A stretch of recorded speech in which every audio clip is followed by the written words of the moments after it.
5வது வசனத்தை மட்டும் நம்ம வாசிப்போம். 2:5 வாசிப்போம். கிறிஸ்து இயேசுவில் இருந்த சிந்தையே உங்களிலும் இருக்க கடவது. நம்ம கண்களை மூடி நாம் செபிப்போம். பரிசுத்த பிதாவே, இந்த அருமையான காலை வேளைக்காக நன்றியோடு ஸ்தோத்திரிக்கிறோம். இந்த ஞாயிற்றுக்கிழமை ஆராதனையிலே நம்முடைய பிள்ளைகளுக்கு நீர் கொடுக்க வேண்டிய உம்முடைய மன்னாவை வானத்திலிருந்து இறங்க பண்ணீர் உம்முடைய பிள்ளைகளுக்கு நீர் கொடுத்து, இந்த உலகத்தில் எப்படி வாழ வேண்டும், பரலோகத்துக்கு நான் எப்படி போக வேண்டும் என்பதை மாத்திரம் அல்ல, உம்முடைய ராஜ்யத்தை குறித்து நான் ஆண்டவரே இந்த பூமியிலே பறைசாட்டுகிறவனாகவும், உடைய வருகை ரொம்ப சமீபத்தில் இருக்கிறபடினாலே ஒருவேளை கர்த்தருக்கு சுத்தமானால், உடைய வருகை தாமதிக்குமானால் இந்த பூமியிலே ஒரு சில மனிதர்களை உனக்கு சொந்தமாய் மாற்றுவதற்கு நீர் எங்களுக்கு கிருபை தந்து, கேட்கிற நாங்கள் உங்களுடைய நாமத்தை மகிமைப்படுத்த உங்களுடைய வார்த்தையை பற்றி கொண்டு நாங்கள் கடந்து போக கர்த்தர் கிருபை தாருங்க. நீங்கள் பேசுங்க, ஒரு டிஸ்டர்பன்ஸும் இல்லாதபடி ஆவியானோடு மட்டும் இந்த 45 நிமிடங்கள் எங்களோடு இடைவிடும்படியான நம்ம சொல்லிட்டோம். 45 நிமிடம் மாத்திரம் அல்ல, எங்களோடு இடைப்பட்டு கொண்டு இருக்கிறீர்களப்பா. ஆனாலும் வசனத்தை கேட்கக்கூடாதபடி, இருதயத்தை பிசாசானவன் குருடாக்காதபடி தங்கள் செவிகளை திறந்து இருதயத்தை கர்த்தருக்கு நேராக திறந்து கொடுக்க உங்களுக்கு கிருபை தாரும். தொடர்ந்து ஆசீர்வதியும். இயேசுவின் நாமத்தினால் பிதாவே, ஆமென். அல்லேலூயா. நான் ஆண்டவர் சமூகத்தில் ஜெபம் பண்ணுறேன், ஆண்டவர்கிட்ட ஜெபம் பண்ணுறேன். சில இடங்களுக்கு நான் போகிறேன், சில விஷயங்கள் எனக்கு கற்றுக் கொடுக்குறாரு. அதை கற்றுக்கொண்டு நான் ஆண்டவர்கிட்ட உட்காந்து நான் கேட்குறதான விஷயந்தான் உங்களோட கேட்குறேன். எனக்கு ஒரு வசனத்தை ஞாயிற்றுக்கிழமை முடித்த பிறகு திங்கக்கிழமையே சொல்லிடுவார். திங்கக்கிழமை சொல்லிடுவார். இது கன்ஃபார்ம் பண்ணுறதுக்கு நான் 1 வாரம் எடுத்துப்பேன். 1 வாரம் என்ன பண்ணுவேன், எடுத்துப்பேன். இந்த 1 வாரமாக அண்ணும் போது ஒரு கான்செப்ட், மனிதன் மனம் மாறணும் அப்படின்ற ஒரு கான்செப்ட். மனிதன் மனம் மாறணும். அப்போ மனம் மாறுவது என்பது ஒரு நாளுக்குரியது இல்லை. மனம் மாறுவது என்பது ஒரு நாளுக்குரியது இல்லை. மனம் மாறுவது நாளுக்கு நாள் மனிதன் என்ன பண்ணுறான், சுத்திகரிக்கப்படுகிறான். நாளுக்கு நாள் மனம் திரும்புதல் இருந்துக்கிட்டே இருக்குது. அனுதினமும் ரட்சிக்கப்படுகிற விரும்பணும், அனுதினமும் நான் காப்பாற்றப்பட விரும்புகிறேன்.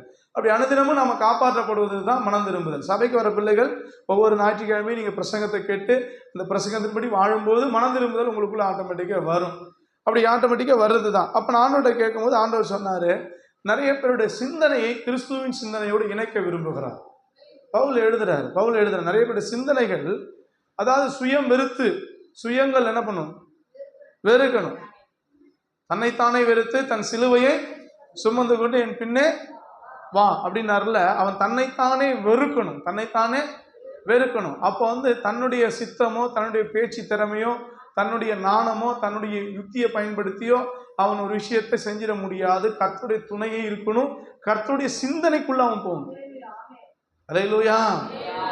வலியும் வேதனையும் உனக்கு வந்தாதான்டா தெரியும்னு சொல்லுவாங்க. வலியும் வேதனையும், வயிற்று வலியில் ஒரு மனுஷன் என்ன பண்ணுவான், துடிப்பான். ஐயோன்னு நமக்கு தெரியாது அவனோட துடிப்பு. ஆனால் அந்த வலி நமக்கு வரும்பொழுது தான் அந்த பையன் எவ்வளோ துடிச்சிருப்பான். நம்ம வயிற்று வலின்னு நினச்சிட்டோம், ஆனால் அவன் எவ்வளோ துடிச்சிருப்பான். வயிற்று வலியும் வேதனையும் தனக்கு வந்தாதான் தெரியுன்ற மாதிரி ஆண்டவருடைய சித்தத்தை அறிந்தவர்களுக்கு தான் தெரியும் ஆண்டுடைய எண்ணமும் திட்டமும். போன வாரம் சொன்னா, கர்த்தர் முகத்தை பார்க்கிறவர் அல்ல, இருதயத்தை பார்க்கிறவர் என்று சொன்னோம். அப்போ இருதயத்தை பார்த்த பிறகு இருதயத்துல சில கேடுகள் இருக்குன்னா அதை அவர் என்ன பண்றாரு, எடுத்துட்டு உள்ள பரிசுத்தமான சிந்தனையை வைக்கிறாரு. அல்லேலூயா. முன்னாடி கெட்ட சிந்தனையோடு வாழ்ந்தோம், இன்னைக்கு பரிசுத்த சிந்தனையை கர்த்தர் கொடுப்பார், நீதியின் சிந்தனையை கொடுப்பார், நம்மளை வழி நடத்த ஆரம்பிப்பார். பரிசுத்த ஆவியானவர் நம்மளை வழி நடத்த ஆரம்பிப்பார். முன்னாடி நம்மளை வழி நடத்த யாருமே இல்லை. இன்னைக்கு ஆண்டவரோட என்ன பண்றாங்கன்னா, இருதயத்தை பார்த்த பிறகு இருதயம் என்ன ஆயிடுதுன்னா, உள்ள இருக்கிற ஒவ்வொரு விஷயம் வெளியே போயிடுச்சு. இன்னைக்கு யாரு கிறிஸ்துவே வந்த பிறகு, கிறிஸ்து தங்க ஆரம்பிச்சுன்னா நம்மளை வழி நடத்த ஆரம்பிப்பார். நம்ம யார் சொல்றதையும் கேட்க மாட்டோம். நம்ம யார் நமக்கு புத்தி சொல்லலாம் தேவையில்லை, நமக்கு எல்லாம் தெரியும், நமக்கு என்ன இவர் சொல்றது அப்படிலாம் இல்லவே இல்லை. எல்லாத்தையும் பரிசுத்த ஆவியானவர் தான் நமக்கு சொல்லிக் கொடுக்கணும். எல்லாத்தையும் சில நேரங்களில் நம்ம என்ன செய்யறோம் அப்படின்னா, நமக்கு எல்லாம் தெரியும்னு நினச்சிக்கிறோம். நமக்கு எல்லாம் தெரியும், நம்மளால எல்லாம் பண்ண முடியும், நம்ம என்ன சம்பாதிக்கிறோம், காசு வருது, நம்ம அதை வாங்க முடியும், இதை. கர்த்தர் அனுமதி இல்லாமல் ஒரு அணு கூட அசையாதான். தேவ பிள்ளைகளுக்கு, கர்த்தரை நம்புகிற விசுவாசிகளுக்கு அவரை அன்றி ஒரு அணு அசையாதான். தயவு செய்து நீங்க கவனிங்க, ஒரு அணு அசையாதான். அந்த நம்பிக்கையோடு உட்காருங்க. என வாழ்க்கையில் நடக்கிற அத்தனை அதிசயமானவைகளையும் அற்புதத்தையும் கர்த்தரால் மட்டும்தான் செய்ய முடியும். கர்த்தரால் மட்டும்தான் செய்ய முடியும். கர்த்தர் மட்டும்தான் செய்வாருங்கிறவங்க தான் கர்த்தருடைய விசுவாசி. கர்த்தருடைய விசுவாசிக்கு பேர் என்ன? அவரால் மட்டும்தான் எனக்கு நல்லது நடக்கும், அவரால் மட்டும்தான் எனக்கு நல்லது நடக்கும். அப்ப இங்க ஆண்டவர் எழுதுறாரு, என்ன சொல்றாரு அப்படின்னா, இந்த கிறிஸ்துவின் சிந்தனையை உங்களுக்குள்ள புகுட்டணும்னு நினைக்கிறார். கிறிஸ்துவின் சிந்தனை. இப்ப ஏசப்பா என்ன நினைக்கிறாருன்னா, அவர் என்னன்னா அவருடைய திட்டங்களை அவர் அவர் ஒரு திட்டம் வச்சிருக்கிறாரு. அவர் இதய துடிப்பு இருக்கு. அவர் இந்த பூமியில என்ன செய்ய நினைக்கிறாரோ அதை என்ன பண்றனா தம்முடைய பிள்ளைகள் மூலமாய் செய்ய விரும்புகிறார். அல்லேலூயா. நல்லா புரிந்து கொள்ளுங்கள். நம்ம ஆண்டவர் அவருடைய இதய துடிப்பை அவருடைய பிள்ளைகள் இடத்துல செலுத்தி அந்த பிள்ளைகள் மூலமாய் அவர் ராஜ்யத்தை கட்ட விரும்புகிறார். அல்லேலூயா. இது நான் சொல்ற மாதிரி ஒரு ஆளுலாம் இல்லை, இருக்கிற இங்க 100 பேருக்கும் கர்த்தர் சொல்றாரு, உங்க மூலமா தேவராஜ்யத்தை கட்டுவதற்கு விரும்புகிறார். அதுல எத்தனை பேர் அந்த வார்த்தையை ஏற்றுக்கிறவர்களா இருந்து அந்த வார்த்தையை கடைபிடிக்கிறவங்களா நீங்க இருக்கீங்களோ அவங்க வாழ்க்கையில தான் அந்த மகிமையை நீங்க கண்டு பார்க்க முடியும். சிலர் மகிமையை பார்க்க முடியாது, மகிமைன்னு என்னன்னு தெரியாது. ஞாயிற்றுக்கிழமை வருவீங்க, உட்காருவீங்க, ஜெபம் பண்ணுவீங்க, போயிடுவீங்க. சிலர் வாழ்க்கையில சின்ன சின்ன மாற்றங்களை கர்த்தர் கொடுக்க ஆரம்பிப்பார். பிரசங்கத்தை கேட்கக்குள்ள, ஜெபிக்கக்குள்ள, ஆவி நெய்ய கூட சின்ன சின்ன மாற்றங்கள் முன்னாடி இருந்ததை காட்டிலும் எனக்குள்ள நிறைய மாற்றங்களை கர்த்தர் கொடுத்துக்கிட்டு இருக்கிறாருன்னா அவங்கள தான் கர்த்தர் பர்டிகுலராய் தமக்கென்று தெரிந்து கொண்டு இருக்கிறார். சிலர் நீங்க உட்காந்துட்டு நீங்க அப்படியே வருவீங்க, உட்காருவீங்க, ஜெபம் பண்ணுவீங்க, சோத்துருவீங்க, அழுவீங்க, போவீங்க, வந்துடுவீங்க. அவங்க இல்ல, சில ஆவியானவர் பேச பேச தன்னுடைய இருதயத்தை கர்த்தருக்கு நேராக ஒப்பு கொடுத்து, ஆண்டவரே நான் இப்படிப்பட்ட ஒரு வாழ்க்கை வாழ வேண்டும், இன்னைக்கு தேவ மனுஷன் மூலமாய் பிரசங்கிக்கப்படுகிற வார்த்தைக்கு நான் கீழ்ப்படிய வேண்டும், என் வாழ்க்கையில மாற வேண்டியது மாற வேண்டும், விட வேண்டியதை விடணும், பெற வேண்டியதை பெறணும் எண்ணம் நமக்குள்ள என்ன பண்ணும்? பிரசங்கம் கேட்கக்குள்ளேயே மாறும். பிரசங்கம் பண்றோம் பார்த்தீங்களா? இன்னைக்கு பிரசங்கம் பண்ணக்குள்ளே உங்க இருதயம் என்ன பண்ணும்? கர்த்தருக்கு உங்கள்கிட்ட போராடிக்கிட்டு இருக்கும். அல்லேலூயா. ஒரு மெராக்கல் நடக்கும். எப்படி மெராக்கல் நடக்கும் தெரியுமா உங்களுக்கு? அந்த மெராக்கல் சொல்றேன் பாருங்க. என்ன பண்ண, ஒரு ஆக்சிடென்ட் நடக்கும். ஒரு விபத்தை கர்த்தர் நடத்த வைப்பார். எப்படி நடத்தும்னு வச்சிங்கன்னா, பேதுரு அதாவது சவுல் என்ன பண்றன்னா, சவுலா இருக்கும்போது எல்லாரையும் துன்பப்படுத்துறாரு, கிறிஸ்துவை துன்பப்படுத்துறாரு. துன்பப்படுத்த உடனே ஒரு என்ன பண்ணுறாருன்னா, கிறிஸ்தவர்களை துன்பப்படுத்தும்படி, கிறிஸ்துவை அடித்து இழுத்து கொள்ளும்படி தன் ரதத்தை பூட்டி கொண்டு குதிரையில் போயிட்டு இருக்கிறார். டக்குன்னு ஆண்டவர் அவருக்கு தரிசனம் ஆகிறாரு. அவன் என்ன பண்ணுறான்? கீழே விழுந்து, ஆண்டவரே நீ யார் என்று கேட்குறான். அதுக்கு நீ துன்பப்படுகிற கிறிஸ்து நானே என்று சொல்லி என்ன பண்ணுறாரு? அப்போஸ்தலர் 9ஆம் அதிகாரத்தில் இது சொல்லப்படுறது. அப்படின்னு உடனே அவர் என்ன பண்ணுறாருன்னா, அவன் கீழே வந்தோடனே நீ துன்பப்படுகிற கிறிஸ்து நானே, முள்ளில் உதைக்கிறது உனக்கு கடினமா இல்லைன்னு கேட்குறா. அவன் உடனே அவன் தன்னை ஒப்பு கொடுக்குறான். ஆண்டவருக்கே தன்னை ஒப்பு கொடுத்த, ஆண்டவரே நான் என்ன செய்ய நீ சித்தமாக இருக்கிறது அப்படின்னு சொன்னோடனே அவன் கேட்குறான், நான் என்ன செய்யணும் ஆண்டவரே அப்படின்னு கேட்ட உடனே, நீ என்ன செய்யணும்னா நீ என்ன பண்ணு, நான் சொல்கிற இடத்துக்கு போ அப்படிங்கிறாரு. அனனியாங்கிற ஒரு மனுஷன் இருப்பான், அவங்ககிட்ட நீ போன. அனனியாட்ட போய் தரிசனம் ஆகிறார். தரிசனமாகி சவுலுங்கிற ஒரு மனுஷன் வருவான். அவனை நீ என்ன பண்ணும்? அவனுக்கு ஞானஸ்தானம் கொடுத்து அவனுக்கு என்ன செய்யணும்? அவனை நீ வழி நடத்தணும், அவனை கர்த்தர் எனக்குள்ள வழி நடத்தணுங்கிறான். அவன் அனனியா என்ன பண்ணுறான் அப்படின்னா, ஐயோ அவன் பெரிய குடும்பக்காரனாச்சு, ஐயோ அவன் எல்லாரும் அடிப்பானாச்சு, நம்மளை துன்பப்படுத்தணும்னாச்சு, ஆண்டவர் அவனை நான் சொல்கிறேன், அவன் நான் தெரிந்து கொண்ட பாத்திரம், என்னுடைய ஊழியத்தை பிரபுக்களுக்கும் ராஜாக்களுக்கும் அறிவிக்க போகிற நான் தெரிந்து கொண்ட பாத்திரம், நான் தெரிந்து கொண்ட மனுஷன் அவன் தாங்கிறாரு. இப்போ என்ன பண்ணுறாருன்னா போகிறாரு, போயிட்டு ஞானஸ்தானம் பெறுகிறார். ஞானஸ்தானம் பெற்ற உடனே ஒரு ஆக்சிடென்ட் நடக்குது. யாரை சந்திக்க வைக்கிறாரு? அல்லேலூயா. கர்த்தர் அவனை சந்திக்கிறாரு. சந்திச்ச பிறகு கர்த்தரே அவனை சரி பண்ணி விட்டுருக்கலாம், ஆமா தானே? ஏன் கர்த்தர் அவனை சரி பண்ணாம ஏன் கர்த்தர் அனனியாட்ட போக சொல்றாரு? இல்ல, இந்த அனனியாட்ட போனாதான் அவனுக்குள்ள ரகசியத்தை அவனை கொண்டு வழி நடத்த முடியும். சில நேரங்களில் கர்த்தர் நம்மளை சில ஆக்சிடென்ட் பண்ண வைப்பார், விபத்து பண்ண வைப்பார். இப்போ பேசிக்கிட்டே இருக்கும்போது திடீர்னு உங்களுக்குள்ள என்ன பண்ண வார்த்தை வரும், அதுதான் ஆக்சிடென்ட், அதுதான் விபத்து. அந்த விபத்துக்குள்ள நீங்க போயிருக்கீங்களா? இது வரைக்கும் உடைக்கப்பட்டிருக்கீங்களா? அவன் உடைக்கப்பட்ட பிறகு, அவன் ஆண்டவர் அறிந்த பிறகு அவன் கண்ணுலேருந்து ஒரு செதில கொட்டுச்சு. சாமுவேல் யாரை பார்க்கறான்? அல்லேலூயா. சாமுவேல் யாரை பார்க்க போறாரு? ஒரு ராஜாவை ஏற்படுத்த போகிறாரு. ஆனா அங்க யாருமே ராஜாவாகிற தகுதி இல்லை. ஒரு ஆக்சிடென்ட் நடக்கணும். இப்ப யார் வரணும்? தாவீது வரணும். தாவீது யாரை சந்திக்கணும்? சில நேரங்களில் சிலரை சந்திக்கிற வரைக்கும் என்ன பண்ணுவார் கர்த்தர்? அல்லேலூயா. ஆபிரகாமுக்கு குழந்தை கொடுப்போன்னு சொல்லிட்டார். ஆபிரகாம் யாரை சந்திக்கணும்? 3 புருஷர்கள் அவன் வீட்டில் சந்திக்கணும். சந்திப்பு உண்டாக்குவார். பிரசங்கத்தின் மூலமா கர்த்தர் உங்களை என்ன பண்ணுவார்? இடைப்பட ஆரம்பிப்பார். பிரசங்கத்தின் மூலமா கர்த்தர் என்ன பண்ணுவாரு? உங்களோட இடைப்பட ஆரம்பிப்பார். இடையே படலை கர்த்தர். ஒரு மாற்றமே எங்கிட்ட இல்லை, ஏசப்பா பேசுனது போல இல்லை அப்படின்ற ஒரு மாற்றம் இல்லாமல் நீங்கள் வெளியே போயிட்டீங்கன்னா உங்களுக்குள்ள அந்த விபத்து நடக்கணும். ஒரு விபத்து நடந்தாதான் நீங்கள் அடுத்த கட்டத்துக்கு நீங்கள் போக முடியும். அப்படி ஒரு மாற்றம் வந்திருக்கா உங்கள்கிட்ட? மாற்றம் வரணும். மாற்றம் வந்திருக்கா?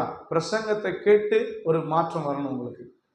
வசனத்தை கேட்டு ஒரு மாற்றம் வரணும். பாருங்களா, அந்த பொண்ணை பார்த்து சிரிச்சுக்கிட்டு இருக்கீங்க பாருங்க. நான் சொன்னேன் பார்த்தீங்களா, பிரசங்கத்தை கேட்டு ஒரு மாற்றம் வரணும். அல்லேலூயா, அல்லேலூயா, அல்லேலூயா. ஆண்டவர் சமூகத்தில் ஒரு மாற்றத்தை. அப்போ அதனால தான் சொல்றாரு பாருங்க, நமக்கு ரோல் மாடலாய் முன்மாதிரியாய் கிறிஸ்து இயேசு நமக்காக வந்தார். இப்போ நியாயப்பிரமாணத்தில் எந்த நியாயப்பிரமாணம்? ஆண்டவர் நியாயப்பிரமாணத்தை பற்றி எழுதுவார். நியாயப்பிரமாணம் இயேசு கிறிஸ்து மேல், இயேசு கிறிஸ்துவில் இருந்த சிந்தை நமக்குள்ளே வரணும் அப்படின்னா நம்ம என்ன செய்வோம்னா நியாயப்பிரமாணத்தை சொல்லுவோம். ஆண்டவர்கிட்ட கேட்குறான், ஒருத்தன் வந்து கேட்குறான். நீங்கள் வாசி பாருங்க, மத்தேயு சுவிசேஷம் 22 அதிகாரம் 35 சொல்கிறாங்க. வாசி பாருங்க. அங்கே நியாய சாஸ்திரி ஒருவன், வாசிங்க, ஒருவன் அவரை சோதிக்கும்படி, போதகரே நியாய பிரமாணத்திலே எந்த கற்பனை பிரதான கற்பனை? அல்லேலூயா. எந்த கற்பனை பிரதான கற்பனை? இயேசு கிறிஸ்து அவனை நோக்கி, இனிமே நீங்க படிக்கும் போது இயேசுன்னு படிக்காம இயேசு கிறிஸ்துன்னு சேர்த்துக்குங்க. அல்லேலூயா. அதுல இயேசுன்னு தான் இருக்கு. நீங்க இனி படிக்கும் போது கிறிஸ்துவ சேர்த்துக்குங்க. ஏன்னா அவர் இயேசுங்கிற வார்த்தை இயேசுவானவர் அப்படின்னு கூட சேர்த்துக்குங்க. ஏன்னா அது கொஞ்சம் உச்சரிப்பு கொஞ்சம் தப்பா இருக்கு. இயேசு அப்படிங்கிறத நம்ம சொல்ல வேணாம். இயேசுவானவர், இயேசு கிறிஸ்து அப்படின்னு சொல்லுங்க. இயேசு கிறிஸ்து அவனை நோக்கி, உன் தேவனாகிய கர்த்தரிடத்தில் முழு இருதயத்தோடும், உன் முழு ஆத்துமாவோடும், உன் முழு மனதோடும் அன்பு கூறுவாயாக. அல்லேலூயா. உன் முழு ஆத்துமாவோடும், உன் முழு இருதயத்தோடும், ஒரு முழு மனதோடும் கர்த்தரிடத்தில் அன்பு கூறுவாயாக. இது முதலாம் பிரதான கற்பனை. இதற்கு ஒப்பாய் இருக்கிற இரண்டாம் கற்பனை என்னவென்றால், உன்னிடத்தில் நீ அன்பு கூறுவது போல பிறனிடத்திலே அன்பு கூறுவாயாக. அல்லேலூயா. இப்ப கர்த்தர் ரெண்டு விஷயத்த சொல்றாரு. என்ன விஷயத்த சொல்றா? ஒண்ணு, கர்த்தராகி என்னை முழு இருதயத்தோடும், முழு ஆத்மாவோடும், முழு சிந்தனையோடும் அன்பு கூறணும்ட்டாரு. ரெண்டாவது, நீ உன்னை நேசிக்கிறது போல பிறனை நேசிக்க வேண்டும் சொல்லிட்டாரு. இப்ப பிறன் என்பதை நாம் என்ன நினைச்சோம் அப்படின்னா, பிறன் என்பதை நாம் என்ன நினைச்சிட்டு இருக்கோம் அப்படின்னா, நம்ம உலகத்தில் இருக்கிறவங்கள, கூட பிறந்தவங்கள, இவங்கெல்லாம் நம்ம பிறன். பிறன் என்பது அவங்களாம் இல்லை. பிறன் என்பது யாருன்னு சொன்னா இயேசு கிறிஸ்து தான். பிறன் என்பது யாரு? இயேசு கிறிஸ்து தான். நீங்க பிறன் என்பதெல்லாம் வேற ஒரு ஆள் நினைச்சிக்க வேணாம். அதுக்கான வேத ஆதாரம் எங்கிட்ட இருக்கு. பிறன் என்பது இயேசு கிறிஸ்து தான். அது லூக்கா சுவிசேஷம் 10ஆம் அதிகாரத்துல நீங்க வாசிச்சு பார்த்தீங்கன்னா அதுக்கான தெளிவு உங்களுக்கு கிடைச்சிருன்னு சொல்லிட்டேன். ஏற்கனவே உங்கள்கிட்ட பிரசங்கம் பண்ணியிருக்கிறேன். இப்ப கர்த்தருடைய நோக்கம் என்ன? மனிதன் ஆண்டவரை நேசிக்க வேண்டும். ஆமென் சொல்லுங்க பார்ப்போம். கர்த்தருடைய நோக்கம், ஃபர்ஸ்ட் நோக்கம் என்ன? மனுஷன் முழு இருதயத்தோடும், முழு சிந்தனையோடும், முழு மனதோடும் கூட ஒரு மனுஷன் யாரை நேசிக்கணும்? அளவு கடங்காத பாசம், அன்பு, நேசங்களை யார் மேல வரணும்? தாம் பெத்த புள்ள மேல அல்ல. வீட்டையாவது, மனைவியாவது, பிள்ளைகளையாவது, நிலங்களையாவது விட்டவன் எவனோ அவன் 100 ஆசீர்வாதங்களை பெறுவான்னு சொல்லுங்க. நாம இந்த உலகத்துல நேசிக்கிற காரியம் அல்ல. கர்த்தட்ட வந்த பிறகு நம்ம நல்லா இருக்கிறோன்ற ஒரு பெரிய காரியத்தை சொல்லிக்க தேவையில்லை. கர்த்தட்ட நீங்க வர வர இன்னும் அதிகமா ஆண்டவர் மேல அன்பு செலுத்தணும். ஆண்டவர்கிட்ட நீங்க நெருங்க நெருங்க உலகம் உங்க மேல என்ன பண்ணும்? மிகப்பெரிய சுமைகளை வைக்கும். உலகம் உங்களை இழுக்கும், உலக இச்சை உங்களை இழுக்கும், உலக காரியம் உங்களை இழுக்கும். ஆனா இதெல்லாம் இது மேல நீங்க அன்பு செலுத்தாம கர்த்தர் மேல அதிக அன்பு செலுத்தணுங்கிறது தான் நியாயப்பிரமாணம். அல்லேலூயா. நியாயப்பிரமாணம்னா கர்த்தர் மேல அன்பை செலுத்துவது. இதுதான் நியாயப்பிரமாணம். இதுதான் பைபிளுடைய பிரமாணம். இப்ப இயேசு கிறிஸ்து எதை உச்சரிக்கிறார்னா இதுதான் சொல்றாரு. ஒரு நியாய சாஸ்திரி கேட்கும் போது இதுதான் என்ன பண்றாரு? நீ என்ன பண்ணணும்பா? அன்பு கூறணும்பா, நீ இதை மாதிரி இருக்கணும்பாங்கிறாரு. அப்ப இந்த இந்த காரியம் நடந்துச்சா அப்படின்னு கேட்டா நடக்கவே இல்லை. இந்த காரியம் நடந்துச்சா? யாராவது அப்படி அன்பு கூறுறாங்களா? யாராவது அப்படி இருக்கிறாங்களா? இன்னமும் வானமும் பூமி அழிந்து போனால் இந்த வசனம் மாறவே இல்லை. நீங்க இன்னமும் பார்த்தீங்கன்னா நம்ம குடும்பம், நம்ம பிள்ளைகள் இப்படிதான் இருப்போம். ஆண்டவர் மேல அதிக அன்பு வைக்கிறவங்க இங்க எத்தனை பேர் இருக்கீங்க? ஞாயிற்றுக்கிழமை மட்டும் இல்ல, என் ஜீவனானாலும் வாழ்வானாலும் பின்பற்றுவே. எப்படியா? என் ஜீவனானாலும் வாழ்வானாலும் பின்பற்றுவேன். அப்ப எனக்கு ஜீவனானாலும் சாவானாலும் பின்பற்றுவேன். யாரை பின்பற்றுவேன்? கர்த்தராகிய தெய்வத்தை பின்பற்றுவேன். எந்த சூழலையும் அவர் அன்பிலிருந்து என்னை பிரிக்க முடியவே முடியாது. நம்ம இதுக்கு முன்னாடி வாசிப்போம், ரோமர் 8ஆம் அதிகாரம் 36வது வாசிச்சிருப்போம். அவர் அன்பை விட்டு வாசிப்பான். அன்பை விட்டு பிரிப்பவன் யார்? அன்பை விட்டு யார் பிரிக்க முடியும்? பசியோ, நிர்வாணமோ, பட்டயமோ, நாசமோசமோ, உபத்திரவமோ, வியாகுலமோ, இதெல்லாம் என்ன பண்ணாது? பிரிக்க.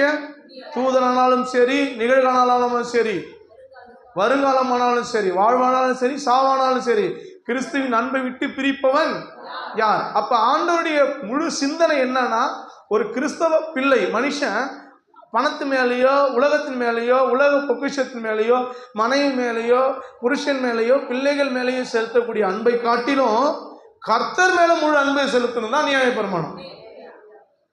அவர் சொல்றாரு, இந்த மத்திய 22 நீங்க அடுத்த அது கீழே வாசி பாருங்க. இவ ரெண்டுலையும் வாசிங்க. இவ 2 கற்பனைகளிலும் நியாயபரமான முழுவதும் தீர்க்க தரிசனங்களும் அடங்கி இருக்கான். அல்லேலூயா. இது நான் சொல்லலைங்க, என் பரம தகப்பன் என்னை உண்டாக்கின கர்த்தர் இயேசு கிறிஸ்துவான சொல்றாரு. இது 2லயும் நியாயபரமானமும் முடிஞ்சு போச்சு, இந்த 2லயும் என்ன முடிஞ்சிச்சான்? தீர்க்க தரிசனமும் முடிஞ்சு போச்சு. அப்போ ஹோல் பைபிள், ஒட்டுமொத்த பைபிள்லயும் என்ன இருக்குன்னா, ஆண்டவர் மேல நீங்க அன்பு செலுத்தணும். அல்லேலூயா. இப்ப அது நடந்துச்சா? அது நடந்துச்சா அப்படின்னா, இந்த அன்பு என்பது தாய்க்கும் பிள்ளைக்கும் வரக்கூடிய அன்பு. நம்ம ஆண்டவர் இடத்துல அன்பு கூறுறோம் பார்த்தீங்களா? ஒரு தாய் தகப்பனும் எப்படி, ஒரு தாய் தன் பிள்ளை இடத்துல காட்டுகிற அன்பு. அதனாலதான் கர்த்தர் எழுதுகிற ஏசாயா தீர்க்கதரிசில, தாய் தன் பாலகனை கூட மறந்து போகலாம், நான் உங்களை மறக்கல. நீங்க யார் மேல அதிக அன்பு செலுத்துறீங்க எனக்கு தெரியாது. என்னை பொறுத்த அளவுக்கு கர்த்தர் வசனத்தின்படி நீங்கள் ஆண்டவர் மேல அதிக அன்பு செலுத்தணும் தான் சொல்லுது நியாயப்பிரமாணம். இப்ப இந்த நியாயப்பிரமாணத்துக்காக கர்த்தர் என்ன பண்ணார் அப்படின்னா, பல தீர்க்கதரிசிகளை அனுப்பினார். பல வல்லுவர்கள் ராஜாக்களை அனுப்பினார். பல பரிசுத்தவான்களை அனுப்பினார். ஆனாலுமே இந்த கட்டளைகளை கை கொள்ள முடியவே இல்லை. ஏதாவது விஷயத்துல என்ன பண்ணிடுறான்? மிஸ் ஆயிடுறான், தவறி போயிடுறான். இப்ப அதனாலதான் கர்த்தர் சொல்றாரு, யோவான் சுவிசேஷத்தில் அவர் எழுதுவாரு, தேவன் தம்முடைய ஒரே பேரான குமாரனை விசுவாசிக்கிறவன் எவனோ அவன் கெட்டு போகாமல் நித்திய ஜீவனை அடையும்படிக்கு அவரே தந்து உங்க மேல அன்பு வச்சாரு. அல்லேலூயா. இப்ப தன் அன்பை விளங்க பண்ண, நான் அன்பா இருக்கிறேன் ஆண்டவர் சொல்றாரு, நான் உங்க மேல அன்பா இருக்கிறேன். பிதா சொல்றாரு, நான் உங்க மேல அன்பா இருக்கிறேன். அந்த அன்பை விளங்க பண்ணணும். நீங்க எல்லாம் உங்க போக்குக்கு நீங்க போய் கொண்டு இருக்கீங்க, உங்க சொந்த காரியங்கள் நிக்கிறீங்க. நான் உங்க மேல அன்பா இருக்கிறேன், உங்க மேல உயிரா இருக்கிறேன், உங்களை நேசிக்கிறேன். உங்களை நேசிக்கிறதுக்கு நான் என்ன செய்யணும் அப்படின்னா, என் ஒரே பேரான குமாரனை ஏக பலியாய் ஒப்பு கொடுக்கிறேன். நரபலியாய் இப்ப உயிரோடு கொல்லப்பட போகிறார். அதான் பாட்டு, உங்க அன்புக்கு முன்னால இந்த உலக சிறுசு தான், அந்த வானத்தை போல உங்க மனசு பெருசு தான். உங்க அன்புக்கு முன்னால இந்த உலக சிறுசு தான், அந்த வானத்தை போல உங்க மனசு பெருசு தான். உங்க அன்புக்கு முன்னால இந்த உலக சிறுசு தான், அந்த வானத்தை போல உங்க மனசு பெருசு தான். உங்க மனசு பெருசு தான். என் நினைப்பாவே இருப்பவனே ஏசையா, உங்களை நினைச்சாலே உள்ளமெல்லாம் துள்ளுதையா. பார்ப்போம். என் நினைப்பாவே இருப்பவனே ஏசையா, உங்களை நினைச்சாலே உள்ளமெல்லாம் துள்ளுதையா.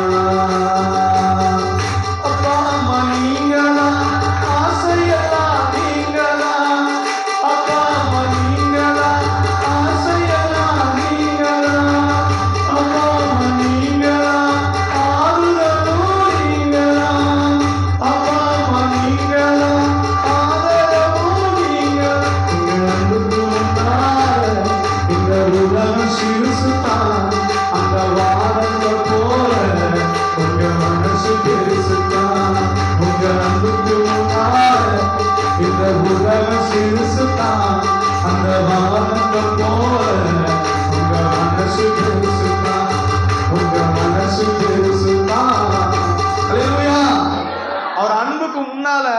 நினைக்கிற உலகம் சிறுசு.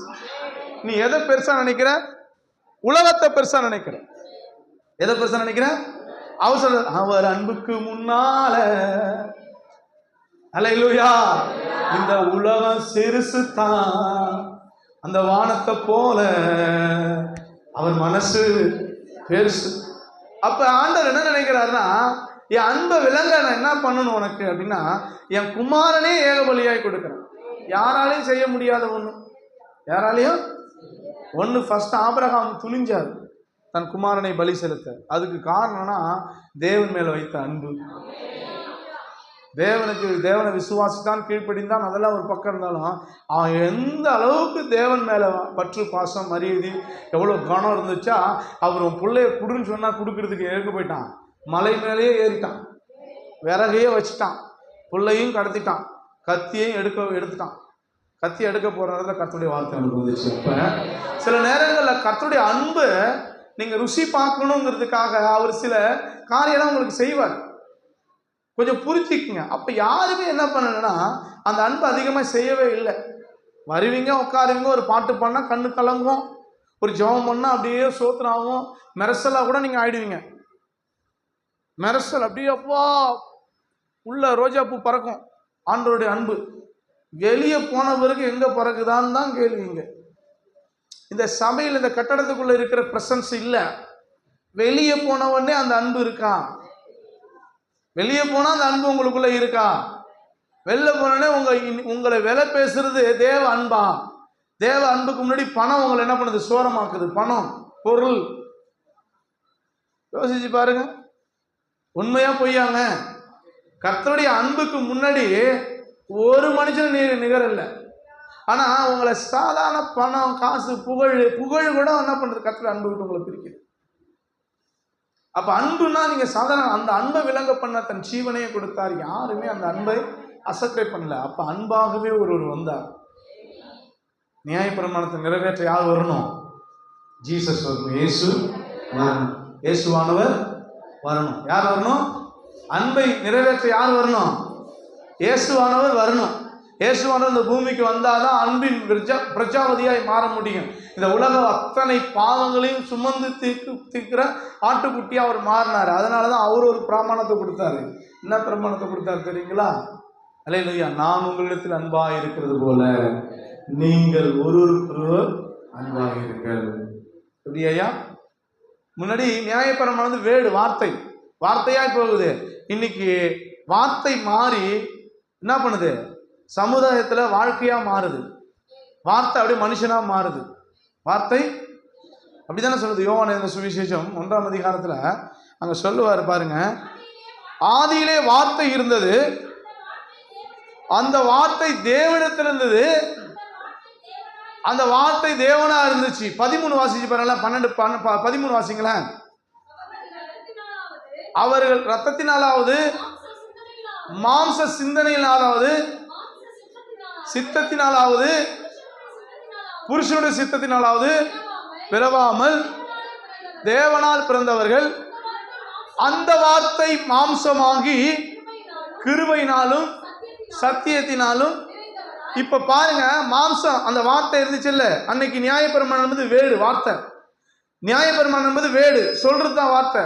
அந்த நியாயப்பிரமாண வார்த்தை என்னவா மாறுதுன்னா மாம்சமாய் மாறுது, கிருபையாய் மாறுது, சத்தியமாய் மாறுது. அல்லேலூயா.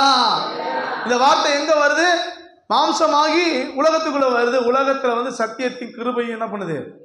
போதிக்க ஆரம்பிக்குது. வார்த்தை மாம்சமாகி செய்யுது. நான் உங்களை மன்னித்தது போல பிறனையும் மன்னிங்க. பொதுவாக இன்னைக்கு நம்ம சொல்லுவோம், நான் ஏற்கனவே இதை சொல்லியிருக்கேன் உங்கள்கிட்ட, ஒரு அசுத்தமான ஒரு பேப்பர் கிடக்கு, ஒரு குப்பை கிடக்கு சர்ச்சில். கிடக்குன்னொடனே நம்ம என்ன பண்ணுவோம்?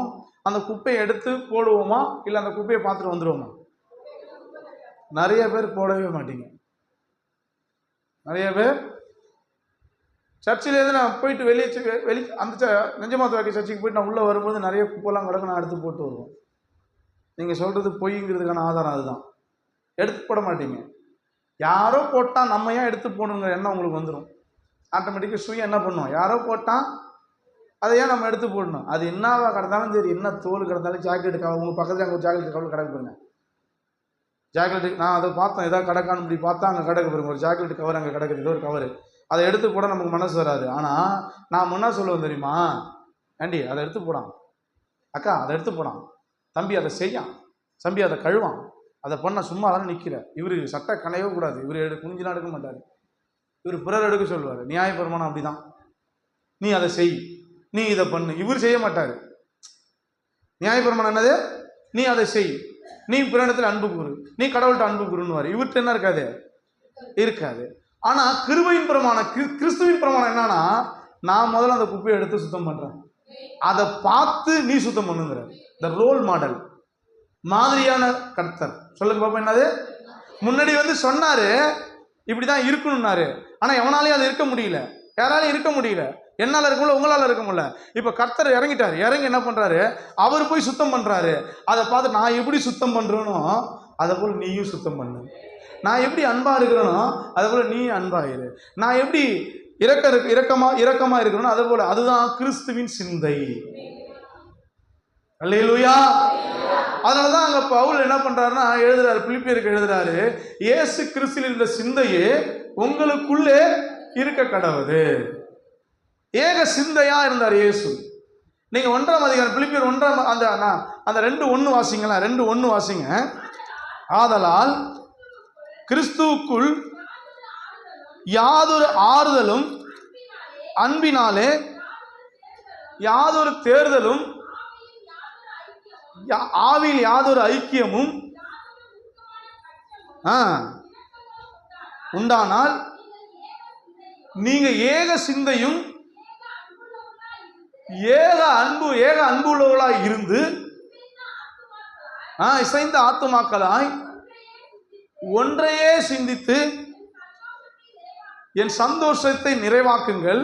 மக்கள்கிட்ட ஆண்டவர் பவுல் எழுதுறாரு, பிலிப்பியர் மக்களை பார்த்து எழுதுறாரு, நீங்க ஏக சிந்தை உள்ளவர்களா எல்லா அன்பிலையும் பண்பிலையும் எல்லாத்திலையும் என்ன பாருங்க, சரியான ஒரு மக்களாயிருங்க. உலகத்தான போல அல்ல, நீங்க உலகத்திலேருந்து வேறு பிரிக்கப்பட்ட ஜனம், நீங்க கிறிஸ்துவின் ரத்தத்தால கழுவப்பட்ட ஜனம். உங்ககிட்ட நிறைய மாற்றத்தை கர்த்தர் எதிர்பார்க்கிறாரு. அதனால நீங்க எல்லாம் ஏக சிந்தையா இருந்து ஒரே சிந்தனையா ஒரே பிள்ளைகளா இருந்து என்ன பண்ணுங்க, சந்தோஷத்தை நிறைவேற்றுங்க. ஒன்றையும் நல்லா படிக்காத, ஒன்றையும் வாதினாலாவது வீண் பெருமையினாலாவது செய்யாமல் மனத்தாழ்மையினால. எதனால செய்யாத, வாதினாலும் மீன் பெருமையினாலும் செய்யக்கூடாது. எப்படி செய்யணுமா, மனத்தாழ்மையினாலே ஒருவரை ஒருவர் தங்களில் மேன்மையாக. இன்னைக்கு நிறைய பேருக்கு எது இல்லை, தாழ்மை இல்லை, மற்றவனை மேன்மையா என்ன கூட மாட்டான். இவன் சொல்லி நான் கேட்கறதா அண்ணுவான், முகத்தை பார்ப்பான், வயசை பார்ப்பாங்க, நடையுடைய பார்ப்பாங்க. ஆனா இங்க பவுல் எழுதுறாரு, என்ன எழுதுறன்னா, உங்களிலும் மற்றவர்களை மேன்மையாக எண்ணுங்கள். உங்களிலும் மற்றவங்களை என்ன பண்ணுங்க, மேன்மையாக எண்ணுங்க, கனம் பண்ணுங்க, ஸ்தோத்திரம் பண்ணுங்க, நல்லா இருக்குன்னா விசாரிங்க, அவனுடைய பண்பை வெளிப்படுத்துங்க, ஒருவருக்கு ஒரு அன்பா இருங்க, ஐக்கியமா இருங்க. அப்படின்னா அதுக்கு அப்படிலாம் நீங்க வாழணும்னா யார் சிந்தைக்குள்ள நீங்க போகணும், கிறிஸ்து இயேசுவில் இருந்த இயேசு கிறிஸ்துவில் இருந்த சிந்தை உங்களுக்குள்ள வந்தா மட்டும்தான் நீங்க அந்த மாதிரியான வாழ்க்கையை வாழ முடியும் அப்படின்னு எழுதுறாரு. அல்லேலூயா, அல்லேலூயா.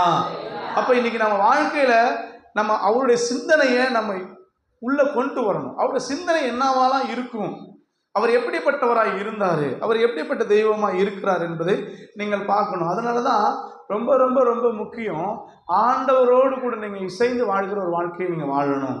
புரியுதுங்களா?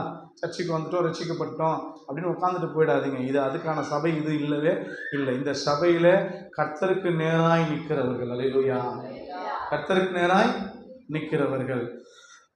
கர்த்தர் உங்களுக்கு சொல்றத ஆவியானவர் சபைக்கு சொல்லுகிறது காது உள்ளவன் கேட்க கடவான். ஆவியானவர் உங்கள்கிட்ட பேசிக்கிட்டு இருக்கிறாரு.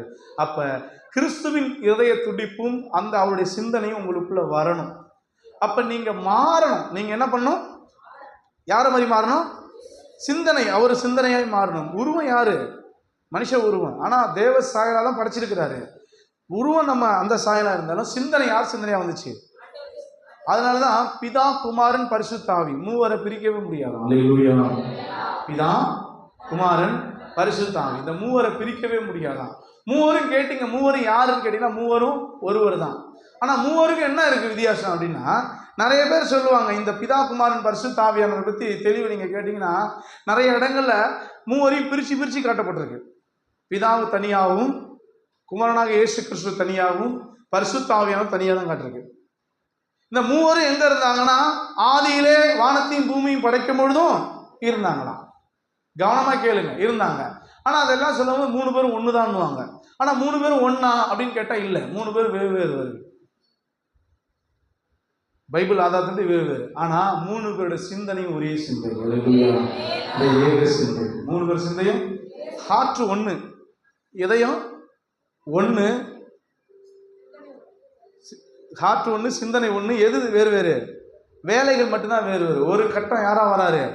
வார்த்தையின் தெய்வமா வருகிறார், ஒரு பக்கம் மாம்சத்தின் தெய்வமா வருகிறார், ஒரு பக்கம் ஹோலி ஸ்பிரிட் பரிசுத்த ஆவியானவர் வருகிறார். அல்லேலூயா. அப்ப சிந்தனை ஒண்ணுதான், 3 விதமா அவங்க என்ன பண்றாங்க?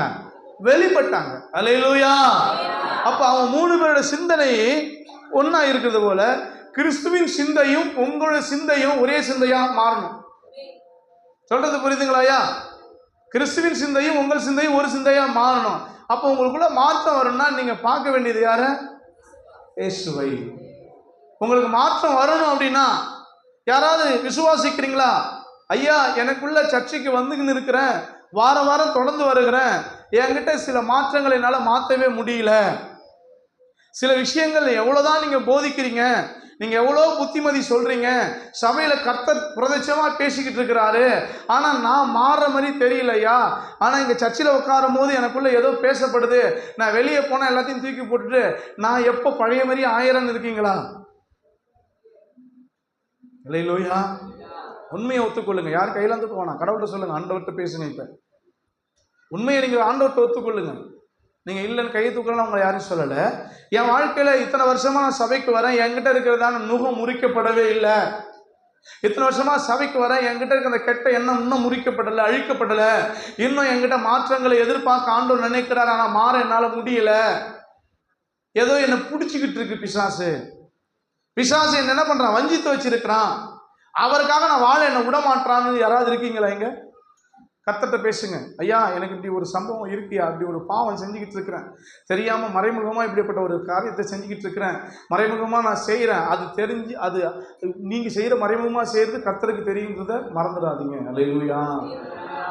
இன்னைக்கு என்ன பண்ணுங்க, கர்த்தர் உங்களுக்கு சொல்றாரு, அவர் சிந்தைக்குள்ள போய் ஒப்பு கொடுங்க. ஏசப்பா உண்மை போல நான் மாற என்னை ஒப்பு கொடுக்குறேன், உண்மை போல நான் இருக்க ஒப்பு கொடுக்குறேன், உண்மை போல நிற்க ஒப்பு கொடுக்குறேன், உண்மை போல சிந்திக்க ஒப்பு கொடுக்குறேன்னு சொல்லிட்டு நீங்கள் ஒப்பு கொடுங்க. அப்போ நீங்கள் அந்த சிந்தையாக மாறணும் அப்படின்னு நீங்கள் நினச்சிங்கன்னா உங்கள் வாழ்க்கையில் சில நேரங்களில் விடுதலை வரல. இந்த பக்கத்தில் இருக்கிற அந்த தட்டி தூங்காதீங்கன்னு சொல்லுங்க. உங்கள் சிந்தனை என்ன பண்ணல? மாறலை. உங்கள் சிந்தனை மாறவே இல்லை. மனுஷ உபதேசத்தினாலும் எதுலையும் மாறலை. நீங்கள் சிந்தனை மாறணும் அப்படின்னா நீங்கள் கர்த்தர் பக்கம் தான் உங்கள் முகத்தை திருப்பணும். கர்த்தர்கிட்ட தான் படிக்கணும். யார்கிட்ட படிக்கணும்? கர்த்தர் தான் படிக்கணும். கர்த்தர் நமக்கு ஒரு வாத்தியார், மெய்யான ஒரு போதகர், மெய்யான ஒரு போதகர், ஒரு டீச்சர். அவர் நமக்கு நல்ல ஒரு டீச்சர், நல்ல ஒரு போதகர், நல்ல ஒரு மெய்ப்பன். நீங்கள் யார்கிட்ட கற்றுக்கணும்? கர்த்தர்கிட்ட உட்காரணும். ஞாயிற்றுக்கிழமை ஒரு நாள் உட்காந்தா கற்றுக்க முடியாது. அனுதினமும் நீங்கள் யார் பாதத்தில் உட்காந்து? பாதம் அமர்ந்து கண்ணீர் சிந்தி. சிந்துறீங்களா கண்ணீர்? பாதம் அமர்ந்து கண்ணீர் சிந்தி கதறி ஜெபிக்கின்றேன், நான் கதறி ஜெபிக்கின்றேன். இயேசு பாதம் எனக்கு போதும், இயேசு பாதம் எனக்கு போதும். இந்த நாளோ ஆனந்தமே, இந்த நாளோ ஆனந்தமே.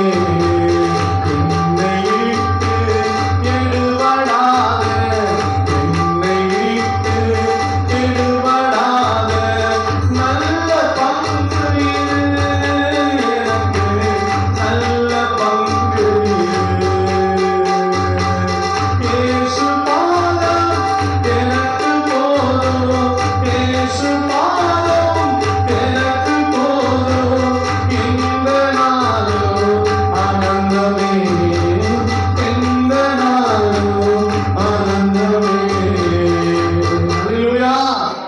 அப்ப நீங்க யார்கிட்ட கண்ணீர் சிந்தனும், யார்கிட்ட நீங்க பதிலை பெற்றுக்கொள்ள முடியும்?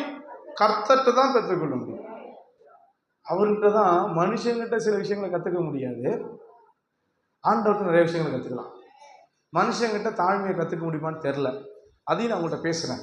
ஆனா அவர்கிட்ட தான் தாழ்மை இருக்கு. அதனாலதான் சொல்லுவாரு, பிலிப்பியருக்கு அடுத்து எழுதுவாரு பாருங்க, அவர் தேவனுடைய ரூபமா இருந்தும்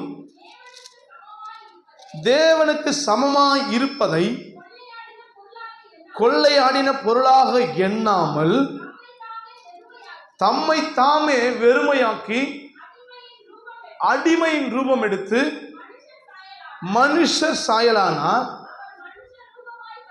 அவர் மனுஷ ரூபமாய் காணப்பட்டு மரண பந்தியந்தம், அதாவது சிலுவை மரண பரியந்தம் கீழ்ப்படிந்தவர் ஆகி தம்மை தாமே தாழ்த்தினார். அல்லேலூயா.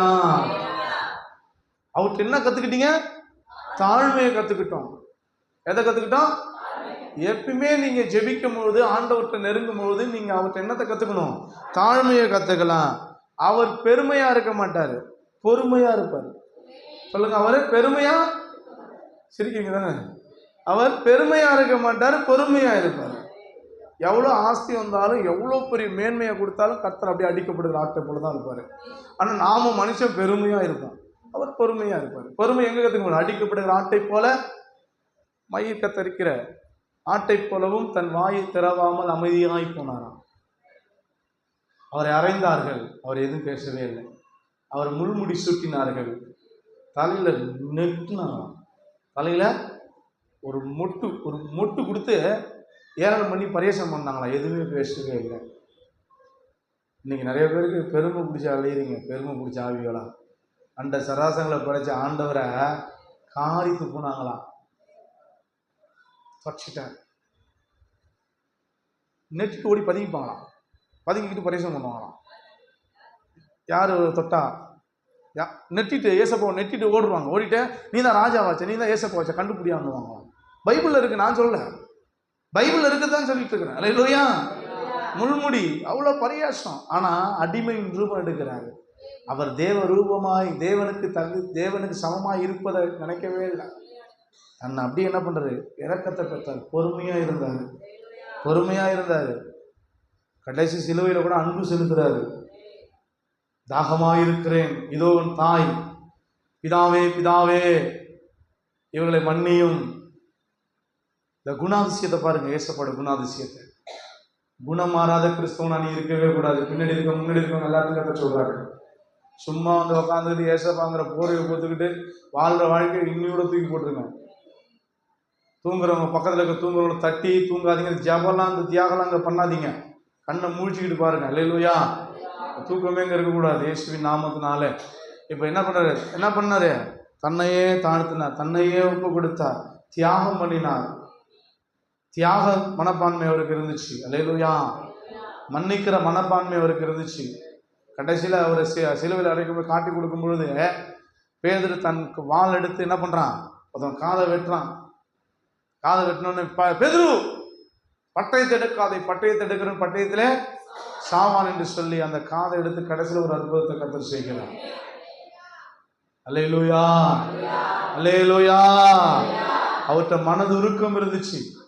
எங்க போனாலும் அவர் செஞ்ச அற்புதத்துக்கு முக்கியமான ஒரு காரணம் மனது உருக்கம்.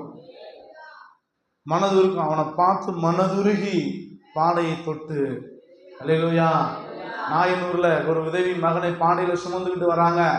வரப்பொழுது கர்த்தர் என்ன மனதுருகின்னு, மேய்ப்பன் இல்லாத ஆடுகளை போல ஜனங்கள் தொய்ந்து போகிறார்னு சொல்லி அவர்கள் மேல் மனதுருக்கம் நிறைந்தவர் அவர். நமக்கு இன்னைக்கு அந்த மனது உருக்கமா இருக்கிறோமா, அன்பா இருக்கிறோமா? காலையில ஒருவன் பைக்ல 10 பேர் போயிட்டு இருக்கிறான், போய்கிட்டு இருக்கிறான். ஒரு வயசானவர் நடக்க முடியாத போயிட்டு இருக்கிறார். கையை காட்டுறாரு, ஒரு பயணம் ஏத்தல, ஒரு ஈரம் கூட இல்லை. நீங்க அப்படி வாழ்றீங்களா உங்க வாழ்க்கையில? நீங்க யாரை பார்த்து கத்துக்கிட்டீங்க? நீங்க ஜெபம் பண்ண யாரை பார்த்து கத்துக்கிட்டீங்க? தீர்க்க தரிசனம் சொல்ல யாரை பார்த்து கத்துக்கிட்டீங்க? ஆலயத்துக்கு வர்றதுக்கு யாரை பார்த்து கத்துக்கிட்டீங்க? நல்ல ஆவிக்குரிய ஜீவியத்தை யாரை பார்த்து கத்துக்கிட்டீங்க? நான் கர்த்தரை பார்த்து கற்றுக்கொண்டேன். அல்லேலூயா. நான் கர்த்தரை மட்டுமே பார்த்து கற்றுக்கொண்டேங்க. எனக்கு கர்த்தர் சொல்லி கொடுத்தாருங்க. காணிக்க அந்த அக்கா 500 ரூபா கொடுக்கறதுனால நான் 600 ரூபா கொடுப்பேன்னு சொல்லாத. யார் உனக்கு சொல்லி கொடுத்தா காணிக்க கொடுக்க? யார் சொல்லி கொடுத்தா? யாரோ ஒருத்தவங்க போட்டதை பார்த்து போடுற. அதனாலதான் நீ 200 ரூபாய்க்கு மேல காணிக்க போட மாட்டான். ஆனா கர்த்தர் கொடுத்தது போல கர்த்தரை பார்த்து வேத வசனத்தின் அடிப்படையில் நீ செஞ்சுப்பாரு. உன் வாழ்க்கை எப்படி இருக்குன்னு மட்டும் பாரு. பிறரை பார்த்து கத்துக்கிறது உண்டு, ஆனா கர்த்தரை பார்த்து முதல்ல கத்துக்கணும். கர்த்தரை பார்த்து கத்துக்கணும். அப்ப கர்த்தரை பார்த்து கத்துக்கணும்னா எப்படி கத்துப்பீங்கன்னா வசனத்தின் அடிப்படையில் தான் நீங்க வாழணும். ஒரு கிறிஸ்தவன் எந்த அடிப்படையில் வாழணும்? இங்க கவனிங்க, எந்த அடிப்படையில் வாழணும்? இப்ப நிறைய பேருக்கு என்ன தெரியல? வசனம் தெரியல. அதாவது கடைசி கால சபையில் என்ன நடக்கும் அப்படின்னா, நீங்க வாசிச்சு பாருங்க. கடைசி கால சபை ஆண்டவர் சொல்றாரு, வாசி பாருங்க. தீமோத்தேயுக்கு எழுதின புத்தகம்.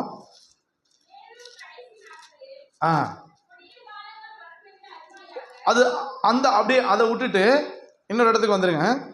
4ஆம் அதிகாரம், அதாவது ஓகே அதேதாம்மா வாசிங்க. 4 சமயம் வாய்த்தாலும் வாய்க்காவிட்டாலும் ஜாக்கிரதையாய் திருவசனத்தை, நல்லா புரிஞ்சு கொள்ளுங்க. சமயம் வாய்த்தாலும் வாய்க்காவிட்டாலும் ஜாக்கிரதையாய் திருவசனத்தை பிரசங்கம் பண்ணு. எல்லா நீடிய சாந்தத்தோடும் உபதேசத்தோடும் கண்டனம் பண்ணி கடிந்து கொண்டு புத்தி சொல்லு. சபை, கடைசி கால சபை எப்படி இருக்கணுமா? கண்டனம் பண்ணி கடிந்து கொண்டு புத்தி சொல்லுகிற சபையாய் மாறணும் கடைசி கால சபை. ஆனா இப்படிதான் கடைசி கால சபை இருக்கணுங்கிறாரு கர்த்தர். ஆனா கடைசி கால சபை எப்படி மாறுது பாருங்க. ஏனென்றால் அவர்கள் எவர்கள்? கடைசி காலத்துல இந்த ஒரு சபை ஏற்படுத்தப்பட்டிருக்கு. ஆனா கர்த்தர் போதிக்கிற கடைசி கால சபை சமயம் வாய்த்தாலும் வாய்க்காவிட்டாலும் கடிந்து கொண்டு கண்டனம் பண்ணி புத்தி சொல்லு. கண்டனம் பண்ணி என்ன பண்ணு? புத்தி சொல்லுன்றாரு. ஆனா அங்க இருக்கிற மக்கள் அவர்கள் ஆரோக்கியமான உபதேசத்தை பொறுக்க என்ன மனதில்லையா? ஆரோக்கியமான வசனத்தை கேட்க மாட்டான். பீலா விடுறவனும் பித்தலாட்டம் பண்றவனும் வசனத்தை கேட்டுக்கிறான். வசனம் ஆரோக்கியமா மாறணும். ஆமீன் சொல்லுங்க பார்த்தோம். வசனம் பேச பேச வசனத்தை ருசி பார்க்கறவங்க தான் தெரியும் வசனத்தின் அஸ்திபா, அந்த டேஸ்ட். வசனத்தை தெரியாம கம்முன்னு உட்காந்துட்டு பைபிளும் படிக்க மாட்டீங்க, ஜபமும் பண்ண மாட்டீங்க, ஒண்ணுமே பண்ணல, ஞாயிற்றுக்கிழமை ஒரு நாள் உட்காந்து பார்த்தீங்கன்னா உங்களுக்கு வசனம் புரியாது. அப்படி புரிஞ்சா கூட வாசலுக்கு போன மறந்துடுவீங்க. வாசலுக்கு போனோடனே மறந்து. ஏன்னு தெரியுங்களா? ஞாயிற்றுக்கிழமை ஒரு நாள் நீங்க என்னத்தை கண்டுபிடிச்சிட முடியாது. அப்ப வசனம் என்ன பண்ணா, சமயம் வாய்த்தாலும் வாய்க்காவிட்டாலும் திருவசனத்தை கேட்டு அதன்படி வாழ கணிந்து கொண்டு புத்தி சொல்லி புத்திமதி கேட்கிற ஒரு விசுவாசிகள் இருக்காங்க. எது நடந்தாலும் பரவாயில்ல, நம்ம ஞாயிற்றுக்கிழமை போயிட்டு கடமைக்கு போய் சர்ச்சில் உட்காந்துட்டு கடமைக்கு ஆராய்ச்சிட்டு வந்துடுவோம். அப்படி போகலன்னா ஐயா என்ன பண்ணுவார்? ஏன்பா சர்ச்சுக்கு வரல, ஏன்க்கா சர்ச்சுக்கு வரல, ஏன் நான் சர்ச்சுக்கு வரலன்னு பாஸ்டர் கேட்பார். அந்த ஒரு கோணத்தில் வந்து உட்காருவதற்காக நம்ம சபைக்கு வரல. ஆரோக்கியமான உபதேசத்தை கேட்க. அல்லேலூயா. கவனிங்க பார்ப்போம். ஆரோக்கியமான உபதேசத்தை கேட்க சபை, ஒரு கூட்ட சபைக்குள்ள வரணும். அப்பதான் சொல்றாரு, அவர்கள் என்ன பண்றாங்க? பொறுக்க மனதில்லாமல் செவி திணுவலாகி தாங்கள் சுய இச்சைக்கு ஏற்ற போதர்களை தெரிந்து கொண்டார்கள். இன்னைக்கு நடக்குதா இல்லையா? இன்னைக்கு சுய இச்சைக்கு ஏற்றபடி தாங்களுக்கு ஒரு போதகர் வேணும், தாங்களுக்கு ஒரு போதகரை தெரிந்து கொள்ளணும். நம்ம சொல்றதெல்லாம் கேட்கிற ஒரு போதகர் வேணும். நம்ம சொல்றதெல்லாம் கேட்கிற போதகர். இன்னைக்கு சபை பாஸ்டர்களை விசுவாசிகள் கண்ட்ரோல் பண்ண ஆரம்பிச்சிட்டாங்க. சபை பாஸ்டர்ஸ நாங்க விசுவாசியா இருந்த காலங்களில் சபை போதகர் எங்களை கண்ட்ரோல் வச்சிருந்தாரு. தம்பி இப்படி இருக்கணும், அப்படி இருக்கணும், இப்படி போகணும். இன்னைக்கு சபை பாஸ்டர்ஸ் என்ன பண்றாங்க? சபை விசுவாசிகள் கண்ட்ரோல் பண்ண ஆரம்பிச்சிட்டாங்க. எப்படி கண்ட்ரோல் பண்ண ஆரம்பிச்சாங்கன்னா தாங்க சுய இச்சைக்கு ஏற்ற போதகளை தெரிந்து கொண்டது. ஏங்க, ஒரு ஆரோக்கியமான உபதேசம், ஒரு நல்ல உபதேசம், கடவுளோட உபதேசத்தை பண்ணும்போது ஒரு சில வேர்டை நம்ம சொல்லும் போது அது திருத்திக்கணுமா இல்லையா? ஃபோனில் அதிக நேரம் பேசுறது ஒரு பொண்ணுக்கு என்ன வேலைன்னு கேட்குறோம். ஒரு ஆம்பளைக்கு அதிக நேரம் ஒரு பொண்ணோட பேசுறது என்ன வேலைன்னு கேட்குறோம். ஒரு பெண்ணோட கூட ஒரு கணவன் தன் மனைவி வண்டியில் போகிறது நியாயம், இன்னொருத்தனோட வண்டியில போகிறது தப்புன்னு சொல்றாரு ஆண்டவர்னு சொல்றாங்க. இதெல்லாம் சொல்லும் போது நமக்கு என்ன தோணணும்? நமக்கு நல்லது தானே சொல்லி கொடுக்குறாரு. நமக்கு நல்லது தானே சொல்லி கொடுக்குறாரு, நமக்கு நியாயமான காரியத்தானே சொல்லி கொடுக்குறாரு. எமர்ஜென்சிக்கு நம்ம போகிறது தப்பு இல்லை. ரோட்டில் போயிட்டு இருக்கோம், அண்ணா என்ன போய் கொஞ்சம் அங்கே விட்டுருங்கண்ணே, ஆனால் சர்ச்சுக்கு வந்துட்டு விட்டுருங்கண்ணான்றது வேற. எப்போ பார்த்தாலும் வண்டியில் போகிறது ஒரு தவறான ஒரு கண்ணோட்டத்தில் மனுஷன் பார்க்க ஆரம்பிச்சிட்டான். அதை சபையில் ஆவியானவர் சொல்லி திருத்துறாரு. என்னங்க ஐயா, சபைக்கு வராது பாவம்னு சொல்லி திருத்துறாரு. சபைக்கு ஞாயிற்றுக்கிழமை வேலைக்கு போகாதீங்கன்னு திருத்துறாரு. இதெல்லாம் சொன்னால் உங்களுக்கு என்ன ஆகிடுது?